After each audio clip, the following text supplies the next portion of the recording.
नमस्कार प्रेक्षकांनो, आजच्या एपिसोडमध्ये इथे अर्णवला आता ईश्वरी जे काही बोललेले असते ते सगळं आठवत असतं. ईश्वरी त्याला म्हणालेली असते की मी तुम्हाला अगदी बरोबर ओळखलं आहे, म्हणूनच आता तुमच्याबरोबर असलेलं मैत्रीचं नातं मला तोडून टाकायचं आहे. जर माझ्यासमोर कधी आलात तर अजनबी म्हणून माझ्यासमोरून निघून जायचं, असं ईश्वरी म्हणालेली असते. तर इथे ईश्वरी विचार करत असते की 9-10 लाख रुपये मी कुठून जमा करू, कोण करेल मला इतक्या पैशांची मदत, असा विचार ती करत असते. तेवढ्यातच प्रेक्षकांनो, इथे आकाश ईश्वरीला भेटायला तिच्या घरी आलेला असतो. तेवढ्यातच नम्रता हॉस्पिटलला जायला निघालेली असते. नम्रता म्हणत असते, आकाश सर, अहो मी पण हॉस्पिटललाच निघाले होते. 2 मिनटं उशीर झाला असता तुम्हाला तर चुकामुक झाली असती. मी आता निघालेच होते. तेव्हा इथे आकाश म्हणत असतो, हो का? नाही, मला ईश्वरीला भेटायचं होतं. ती नाही आहे का घरात? मग ठीक आहे.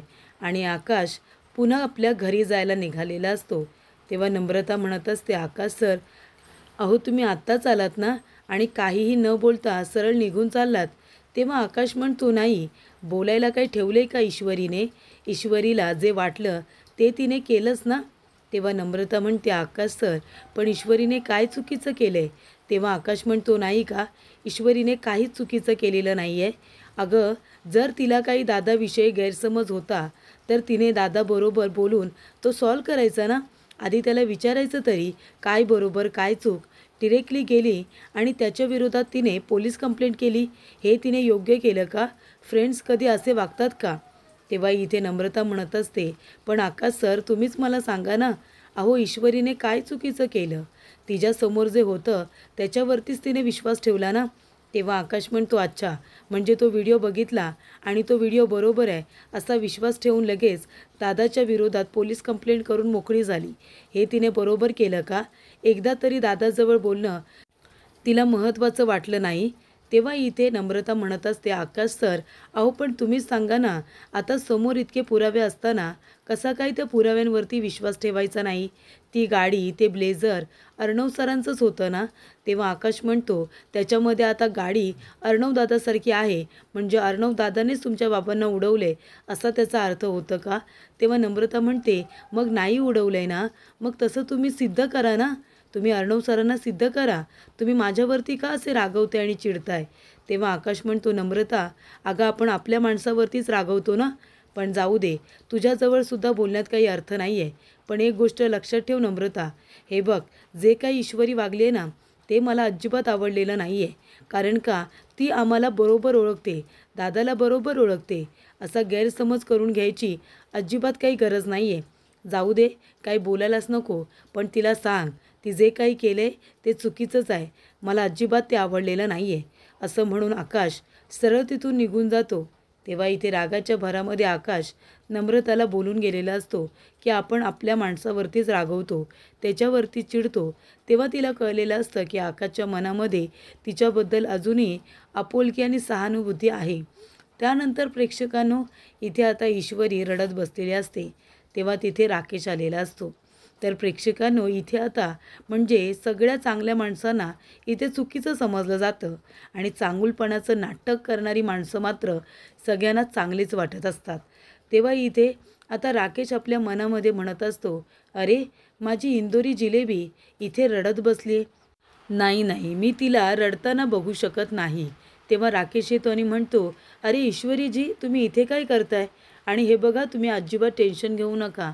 मला काकूंचा फोन आला होता. जसा मला त्यांचा फोन आला, मी तडक हॉस्पिटलला निघून आलो. तुम्ही अजिबात काळजी करू नका. मी आहे ना तुमच्याबरोबर. मी असताना तुम्हाला पैशांची काळजी करायची अजिबात गरज नाही आहे. तेव्हा इथे बाबा कसे आहेत असं विचारलं जातं. कारण राकेशला काय वाटतं, ईश्वरी रडत बसली आहे म्हणजे म्हातारा गचकला की काय, असा त्याचा गैरसमज झालेला असतो. तेव्हा तो विचारतो, आधी विचारू दे, म्हातारा गचकलं का? तेव्हा इथे ईश्वरी म्हणते, नाही बाबा ठीक आहेत, पण बाबांचं उद्याच्या उद्या ऑपरेशन करायला सांगितलं आहे आणि राकेशजी, मला पैशांची खूप गरज आहे हो. प्लीज तुम्ही माझी मदत करा ना. तुम्ही इतक्या गरजू लोकांची मदत करता, प्लीज तुम्ही माझीही मदत करा. तेव्हा इथे राकेश म्हणत असतो, ईश्वरीजी, अहो असं काय करताय तुम्ही? मी इतक्या लोकांची मदत करतो, मी तुमची मदत करणार नाही असं कसं वाटलं तुम्हाला? तुम्ही अजिबात काळजी करू नका, मी आहे ना तुमच्याबरोबर. मी तुम्हाला मदत करेन. 2-3 NGOवाले माझ्या ओळखीचे आहेत. त्यांचे नंबर मी तुम्हाला देतो. तुम्ही त्यांना कॉन्टॅक्ट करा. हवं तर भेटायला जा. ते तुमची मदत नक्की करतील. अहो, मी NGOद्वारे तर कितीतरी गरजू आणि गरीब लोकांची मदत करतो. मी तुमची मदत करणार नाही का? ईश्वरीजी, अजिबात तुम्ही काळजी करू नका. ते लोकं तुम्हाला नक्की मदत करतील. तेव्हा ईश्वरी म्हणते, थँक राकेशजी, थँक मी नक्की त्यांना भेटायला जाईन. तेवढ्यातच ईश्वरीला फोन आलेला असतो. फोनवरती बोलण्यासाठी ती आता बाजूला निघून जाते. तेव्हा इथे राकेश म्हणत असतो की चला, आता इथे ईश्वरीजींना मदत करण्याच्या नाटकाने अजून त्यांच्या मनामध्ये जागा निर्माण करता येईल. तर इथे ईश्वरी पोलीस स्टेशनला आलेली असते. तेव्हा ईश्वरी म्हणत असते, आई, अगं मला आहे ना पोलीस स्टेशनला यावं लागलं आहे. राकेशजींबरोबर माझं बोलणं झालं आहे. त्यांनी मला 2-3 NGOचे नंबर दिलेत. त्यांच्याबरोबर बोलल्यानंतर ते आपल्याला नक्की मदत करतील असं त्यांनी सांगितलं आहे. तेव्हा इथे सुप्रिया म्हणते, अगं पण तुला इथे पोलीस स्टेशनला का बोलावलं आहे? तेव्हा ईश्वरी म्हणते, काही माहिती नाही, पण त्यांनी मला अर्जंटली बोलून घेतलं म्हणून मला यावं लागलं. मी थोड्या वेळातच आता इथे हॉस्पिटलला परत येते. त्यानंतर आपण त्या NGOंना फोन करू, चालेल ना? तेव्हा सुप्रिया म्हणते, बरं बरं ठीक आहे, तू लवकर परत ये. तेव्हा सुप्रियाला वाटत असतं की इशूला अचानकपणे पोलीस स्टेशनला का बरं बोलावलं असेल. तेवढ्यातच इथे ईश्वरी पोलीस स्टेशनला आलेली असते. तेव्हा प्रेक्षकांनो, इथे आता अर्णव तिच्याकडे आशेने बघत असतो. अर्णवला वाटत असतं की आता कुठे ईश्वरीचा गैरसमज दूर होईल, आता कुठे ती माझ्याबरोबर बोलेल, पण तसं काही होत नाही. तेव्हा ईश्वरी म्हणते, साहेब, तुम्ही मला बोलावलंत? तेव्हा इन्स्पेक्टर साहेब म्हणत असतात की हो, मला तुमच्याजवळ थोडं महत्त्वाच्या गोष्टीवरती बोलायचं होतं म्हणून तुम्हाला इथे बोलावले. तेव्हा इथे इन्स्पेक्टर साहेब म्हणत असतात की हे बघा, म्हणजे तो व्हिडिओ त्याचं व्हेरिफिकेशन झालं, तो व्हिडिओ खरा आहे. तेव्हा इथे ईश्वरी म्हणत असते, अच्छा, म्हणजे ठोस सबूत आहे ना आपल्याकडे, तो व्हिडिओ खरा आहे तर? तेव्हा इन्स्पेक्टर साहेब म्हणतात, एक मिनिट ऐकून तरी घ्या. व्हिडिओ जरी खरा असला तरीसुद्धा तो कशा पद्धतीने बनवलं आहे त्याचंसुद्धा व्हेरिफिकेशन केलं जाईलच. म्हणजे तो खरा आहे की खोटा, की त्यांना फसवण्यासाठी कोणी केला आहे, याचीसुद्धा सगळी काही माहिती काढली जाईल, हे मात्र नक्की. तेव्हा इन्स्पेक्टर साहेब म्हणतात, आता कोर्टामध्ये केस उभी राहील आणि कोर्टामध्ये केस उभी राहिल्यानंतर समोरची पार्टी जर स्ट्रॉंग असेल तर कोर्टाचा निकाल लवकर लागत नाही आणि मग तारीखवर तारीख ही पुढे वाढतच जाते, तुम्हाला तर माहितीच आहे. तेव्हा मी तुम्हाला इथे एक सजेशन देतो की इथे कोर्टाच्या बाहेर जर काही सेटलमेंट केलीत तर ते उपयोगाचं असतं. जर तुम्हाला ही केस इथेच थांबवायची असेल, तुम्हाला काही सेटलमेंट करायची असेल तर कोर्टात जायची गरज पडणार नाही. कारण का कोर्टामध्ये कधी निकाल लागेल काही सांगता येत नाही. तेव्हा तुम्ही विचार करा, बाहेरच्या बाहेर जर सेटलमेंट केलीत तर तुमचासुद्धा वेळ वाचेल आणि त्यांचासुद्धा. त्यानंतर इथे इन्स्पेक्टर साहेब म्हणतात, एक मिनिट हा, तुम्ही बसा, मी आलोच. तेव्हा फोनवरती बोलण्यासाठी इन्स्पेक्टर साहेब बाहेर जातात. तेव्हा इथे अर्णव ईश्वरीकडे बघत असतो आणि ईश्वरी अर्णवकडे. अर्णव आपल्या मनामध्ये म्हणत असतो की मी सिंदूर, मला माहिती आहे तू माझ्यावरती चिडली आहेस, पण कुठेतरी तुला हे सुद्धा माहिती आहे की मी इतकं काही चुकीचं केलेलं नाही आहे. तू माझ्याबरोबर मैत्रीचे संबंध तोडून मोकळी झालीस. तेव्हा ईश्वरी आपल्या मनामध्ये म्हणत असते की सर, आता संबंध तोडण्यासाठी तुम्हीच कारणीभूत आहात. तुम्ही मला स्वतःचे मित्र म्हणवता ना, मग तुम्ही माझ्याबरोबर असे वागाल या गोष्टीचा मी कधी विचारच केला नव्हता. तेव्हा इथे आता अर्णव आपल्या मनामध्ये म्हणत असतो की मी सिंदूर, तुला खूप काही सांगायचं आहे गं, पण कसं सांगू काही कळत नाही आहे. मी तुला आत्ताच सगळ्या गोष्टी सांगू शकत नाही. तेव्हा ईश्वरी म्हणत असते, जाऊ दे ना सर, मला तर तुमच्याबरोबर आता बोलायची सुद्धा इच्छा नाही आहे, अजिबातच तुमचं तोंड बघायची इच्छा नाही आहे. तेव्हा अर्णव म्हणत असतो की मी सिंदूर, किती शांत झाली आहेस गं तू, म्हणजे मागच्या वेळेला माझ्याबरोबर बडबड करून निघून गेलीस तीच. त्याच्यानंतर तुझी नॉनस्टॉप बडबडसुद्धा मी कितीतरी दिवस ऐकलेली नाही आहे.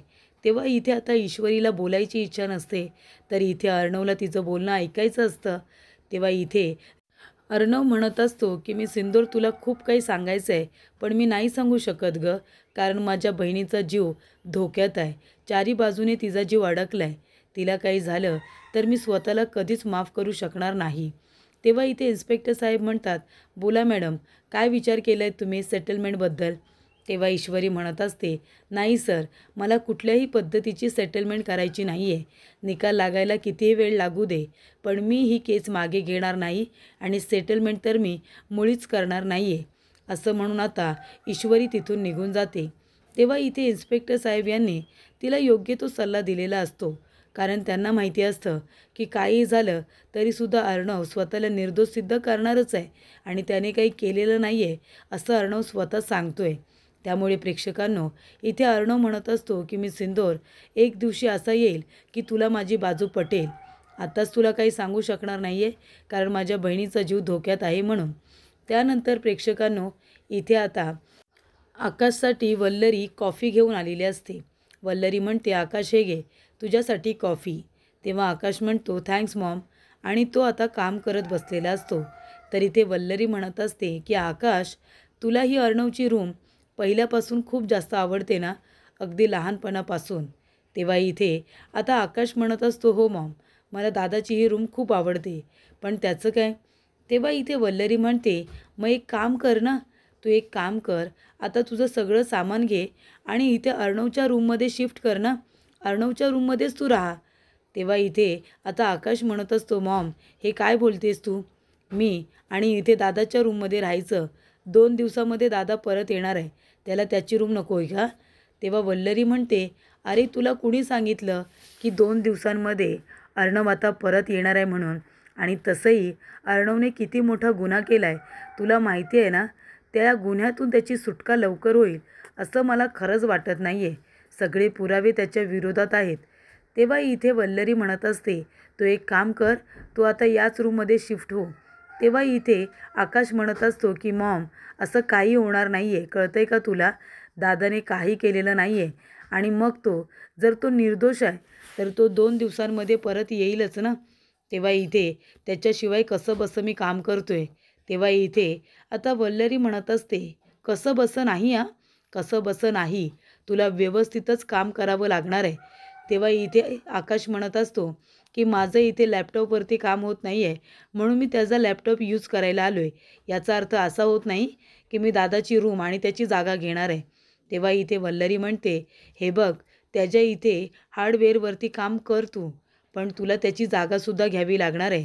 आता तूच मला सांग ना, एक गुन्हेगार जर सात्विक फॅशनचा एवढ्या मोठ्या कंपनीचा CEO राहिला तर किती बदनामी होईल, कळतंय का तुला? मी तर म्हणते इथे आकाश, त्याच्याशिवाय ना आता कंपनीमध्ये तुला तुझी जागा निर्माण करायची आहे. मी तर म्हणते तुझे जे बोर्ड ऑफ डिरेक्टर आहेत ना, त्यांच्याबरोबर सुद्धा तू बोलून घे. त्यांना सांग की एक गुन्हेगार एवढ्या मोठ्या कंपनीचा CEO असू शकत नाही. त्याच्यामुळे CEOची जागा आता तुला अर्णवची घ्यावीच लागणार आहे आकाश, कळते का तुला? आता इथे अर्णव नाही आहे ना, तर तुला त्या कंपनीमध्ये स्वतःचं नाव मोठं करायचं आहे, स्वतःचं अस्तित्व मोठं करायचं आहे. अर्णवशिवाय तू सुद्धा तुझं नाव मोठं करू शकतोस, ती कंपनी स्वतः चालू शकतोस. तेव्हा इथे आकाश म्हणत असतो, ममा असं नाही होत, तू प्लीज शांत हो, मी असं काही करणार नाही आहे, मी कसं बसं दादाशिवाय मॅनेज करतोय. तेव्हा इथे मामा आलेले असतात आणि मामा वल्लरीचं बोलणं ऐकत असतात. तेव्हा इथे मामांना असं वाटत असतं की वल्लरी स्वतःच्या मनामध्ये तर विष आहेच, पण ती आकाशच्या मनामध्ये सुद्धा अर्णवबद्दल विष कालवायचं काम करते. तेव्हा इथे आता वल्लरी मागे वळून बघते. तेव्हा ती मामांना बघून म्हणते की आमचं बोलणं चोरून ऐकायची अजिबातच गरज नाही आहे. तेव्हा मामा म्हणत असतात की चोरून ऐकायची मला अजिबात गरज नाही आहे. तुझा आवाज इतका मोठा आहे ना वल्लरी, की तो बाहेर कुठेही उभं राहिलं असतं ना तरीसुद्धा ऐकायला आलंच असतं. आणि हे बघ वल्लरी, तुझ्या मनामध्ये अर्णवबद्दल, या घराबद्दल जे काही विष आहे ना, ते तू आकाशच्या मनामध्ये कालवण्याचा प्रयत्न देखील करू नकोस, कळलं ना तुला?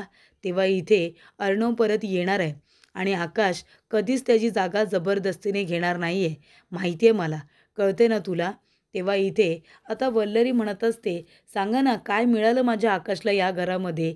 काय मिळालं? जे माझं झालं ना, ते मी माझ्या आकाशचं कधीच होऊ देणार नाही आहे. तेव्हा मामा म्हणतात की अर्णवने आपल्यासाठी काय काय केलं हे विसरलीस का तू? अगं आधार आहे तो आपला, आधार. तेव्हा इथे वल्लरी म्हणते, हो का? अर्णव आपला आधार आहे. मग जेव्हा त्याचे आई वडील गेले तेव्हा मी नाही का झाले त्याचा आधार. तेव्हा इथे आता मामा म्हणत असतात की हो झालीस ना, तू त्यांचा आधार झालीस, पण 10 वेळा त्यांना बोलूनसुद्धा दाखवलंस, हे विसरलीस का तू? तेव्हा इथे आकाश म्हणत असतो बास झालं तुमचं, इनफ इज इनफ. मला तुमचं काही ऐकून घ्यायचं नाही आहे आणि मी दादाची जागा कधीच घेणार नाही आहे आणि 2 दिवसांमध्ये दादा परत येणार आहे, कळलं तुम्हाला? तेव्हा इथे आकाश म्हणत असतो की माझ्या मनातली जागा दादाविषयी जी काही आहे ना, ती कधीच बदलणार नाही. मग कुणी मला काहीही सांगितलं तरीसुद्धा, कळलं का तुम्हाला? तेव्हा इथे आता आकाशने स्पष्टपणे सांगितलेलं असतं की तो इथे वल्लरीचं काहीही ऐकणार नाही आहे.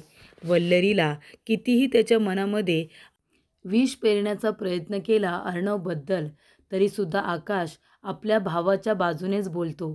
तो म्हणतो की दादाची जागा कुणी घेऊ शकत नाही आणि मी तर कधीच घेणार नाही आहे. मला या सगळ्यामध्ये अजिबात इंटरेस्ट नाही आहे, असं आकाशचं स्पष्ट मत असतं.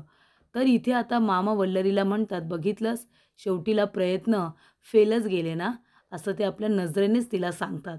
त्यानंतर इथे राकेश आता एका एका व्यक्तीला फोन करत असतो आणि ती माणसं NGOची माणसं असतात. तेव्हा प्रेक्षकांनो, इथे आता राकेश म्हणत असतो की नमस्कार साहेब, मी राजेश भोसले बोलतोय. तुम्हाला एक महत्त्वाची गोष्ट सांगायची होती. अहो, तुमची NGO प्रत्येक गरीब माणसाला मदतच करत असते. तुमच्याकडे ना इथे आता ईश्वरी देसाई साधी भोळी एकदम सालस मुलगी येईल. तिला खूपच जास्त आता गरज आहे पैशांची. तिला खूप जास्त अडचणी आहेत. ती तुमच्याकडे येईल मदत मागायला, पण तिची अडचण तुम्हाला अजूनच वाढवायची आहे, कळलं का? असं आता राकेश त्या माणसांना म्हणतो. त्यानंतर नम्रता येते. सुप्रियाला म्हणत असते की आई हे घे, पाणी घे, पाणी पी बरं. तेव्हा सुप्रिया म्हणते हो मी पाणी पिते, पण तू आधी मला सांग, पैशांची जमाजमव झाली का? माझ्या त्या बांगड्यांचे किती पैसे आलेत मला काही कळत नाही आहे. अजून त्याच्यामध्ये बरेचसे पैसे लागतील. माझ्या दागिन्यांचे कितीसे एवढे पैसे येणार आहेत. तेव्हा इथे आता नम्रता म्हणत असते, आई तू नको काळजी करू, काहीतरी होईल. आत्या कुठे राहिली? आत्या अजून कशी आली नाही? तेवढ्यातच तिथे आता आत्या आलेली असते. तेव्हा नम्रता म्हणते, आत्या काय झालं गं? तेव्हा जयू आत्या म्हणत असते, अगं काही झालं नाही. एवढी मोठी ऑर्डर मिळाली होती. त्या बाईने मला स्वतः फोन केला होता आणि नंतर मी फोन केला तर तिचा फोन बंद आला. म्हणून मी तिच्या घरी गेले. घरी गेले तर तिच्या इथे दाराला एवढा मोठा टाळा लागलाय आणि ती घरामध्ये सुद्धा नाही आहे. एवढी मोठी ऑर्डर मिळाली होती. त्यातून चांगले पैसे मिळाले असते, पण ती बाई कुठेतरी निघून गेले गं. आता आपण एवढी पैशांची जमाजमव कशी करायची आहे काही कळत नाही आहे. तेव्हा इथे सुप्रिया अजूनच टेन्शनमध्ये आलेली असते. त्यानंतर प्रेक्षकांनो, इथे आता राकेशने पुन्हा एका NGOमध्ये फोन केलेला असतो. म्हणजे जी लोकं इथे ईश्वरीच्या घरच्या लोकांना पैशांची मदत करणार असतात आणि ते राकेशला कळलेलं असतं, त्या लोकांना फोन करून पैसे द्यायचे नाही असं सांगितलेलं असतं. त्यानंतर प्रेक्षकांनो, इथे आता राकेशने एका NGOला फोन केलेला असतो आणि ते म्हणतात की तुमची NGO प्रत्येक वेळेला गरजू लोकांची मदत करत असते. एक मुलगी तुमच्याकडे येईल ईश्वरी देसाई किंवा तुम्हाला फोन करेल, पण तिला तुम्हाला मदत करायची नाही आहे. लोकं सांगतात एक कारण आणि पैसे खर्च करतात एका दुसऱ्याच कारणासाठी. तिला तशी सवय आहे, तेव्हा तुम्ही तिला पैशांची मदत करू नका, असं राकेशने सांगितलेलं असतं. त्यानंतर प्रेक्षकांनो, ईश्वरी आता आलेली असते. तेव्हा सुप्रिया म्हणते, इशू अगं तुला पोलीस स्टेशनला का बोलवलं होतं? तेव्हा ईश्वरी म्हणते, आई ते मी तुम्हाला नंतर नीट सांगेन, पण आधी तुला महत्त्वाची गोष्ट सांगू दे. अगं मला इथे राकेशजींनी काही NGOचे नंबर दिले होते. त्यांना मी फोन केला होता. त्यातील काही लोकं आपल्याला पैशांची मदत करायला तयार झालेत. उद्याच आपल्याला पैसे मिळतील. तेव्हा इथे सुप्रिया म्हणते, खरंच? तेव्हा ईश्वरी म्हणते, हो आई, उद्या आपल्याला पैसे मिळतील. अजिबात तू काही काळजी करू नको. तेवढ्यातच इथे आता राकेश म्हणत असतो की ईश्वरीजी, अहो काय झालं? तुमच्या बाबांना इथे जगवण्यासाठी मी तरी प्रयत्न करणार नाही आहे. कारण म्हातारा जर मेला तर माझा डबल फायदा होईल ना. एकतर म्हातारा मेल्यानंतर देसाईंची जी काही प्रॉपर्टी आहे ती जावई म्हणून संपूर्ण माझ्याकडे येईल, माझ्या ताब्यात येईल. आणि दुसरी गोष्ट म्हणजे म्हातारा जर मेला तर मग अर्णवला इथे त्याच्या मृत्यूसाठी जबाबदार ठरवलं जाईल आणि मग त्यालासुद्धा शिक्षा होईल. त्यामुळे म्हाताऱ्याचं मरणं जास्त महत्त्वाचं आहे. मग माझा डबलच फायदा आहे की नाही, असं आता इथे राकेश म्हणत असतो. आणि त्यामुळे त्याने ईश्वरीला कुणीच मदत करायची नाही असे फोन केलेले असतात. तेव्हा सुप्रिया म्हणत असते की मी आहे ना, आपल्या इथे इंदोरच्या गणपती बाप्पाला, जे जागरूक देवस्थान आहे ना, तिथे मी देवाला साकडं घातलं होतं आणि बघ ना, देवाने माझी हाक ऐकली, बरोबर ना? तेव्हा ईश्वरी म्हणत असते, गणू बाप्पा, असाच तुझा आशीर्वाद, अशीच तुझी कृपा आमच्यावरती राहू दे. तेवढ्यातच तिथे डॉक्टर आलेले असतात. तेव्हा सुप्रिया म्हणत असते की डॉक्टर, उद्यापर्यंत आम्ही पैसे जमा करू. तुम्ही यांचं ऑपरेशन उद्याच केलं तर बरं होईल. डॉक्टर म्हणतात, व्हेरी गुड. जर उद्याच तुम्ही सगळे पैसे जमा केलेत तर लवकरात लवकर त्यांचं ऑपरेशन होईल आणि मग ते लवकरच बरे होतील. तेव्हा सुप्रिया म्हणते, इशू, अगं यांचं ऑपरेशन झाल्यानंतर हे लवकरच बरे होतील ना गं? तेव्हा ईश्वरी म्हणते, हो आई, बाबा लवकरच बरे होतील. तेव्हा इथे सगळेजणीच खूपच जास्त टेन्शनमध्ये असतात. हे सगळं राकेशमुळे झालेलं असतं. राकेशमुळे इथे आता या सगळ्यांवरती परिस्थिती निर्माण झालेली असते आणि त्याच्यामध्ये अडकलेला असतो तो म्हणजे अर्णव. तर प्रेक्षकांनो, पुढील भागामध्ये इथे आता सुप्रिया म्हणत असते की इशू, अगं तुला माहिती आहे का, इथे आहे ना, आता गणू बाप्पाची पालखी येणार आहे. पण कुठे येणार आहे काही माहिती नाही. ॲड्रेस अजून आपल्याला मिळालेला नाही आहे. तेव्हा ईश्वरी म्हणते, हो का? पालखी आल्यानंतर मी सुद्धा दर्शनासाठी जाईन. तेव्हा इथे ॲड्रेस आता आलेला आहे आणि ॲड्रेस असतो तो सुभद्रा पाटील निवासस्थान असा ॲड्रेस आलेला असतो. तेव्हा इथे सुभद्रा पाटील म्हणजे अर्णवची आजी असा तो ॲड्रेस असतो. तेव्हा आता सुप्रिया म्हणत असते, अगं इशू, मग तिथे आता दर्शन घेण्यासाठी कशी काय जाणार? नम्रता म्हणते, हो ना, त्यांच्या घरी तू आता दर्शनासाठी कशी काय जाणार इशू? तेव्हा ईश्वरी म्हणते, काहीही झालं तरीसुद्धा गणू बाप्पाची पालखी आली आहे तर मी दर्शनासाठी तिथे जाणार म्हणजे जाणार. तर प्रेक्षकांनो, आता इथे ईश्वरीचा हट्ट तरी बघा. अर्णवला जेलमध्ये टाकून तिचासुद्धा माज, तिचा गर्व काही कमी होत नाही आहे. त्याच्याच घरी ती इथे आता देवाचं दर्शन घेण्यासाठी जाणारच आहे. आणि तिथे गेल्यानंतर आता दर्शनासाठी ती उभी राहिलेली असते आणि तेव्हा इथे आता पालखी आणत असताना इथे पाय घसरतो एका व्यक्तीचा आणि पाय घसरल्यानंतर इथे ईश्वरी ती पालखी पकडायला जाते.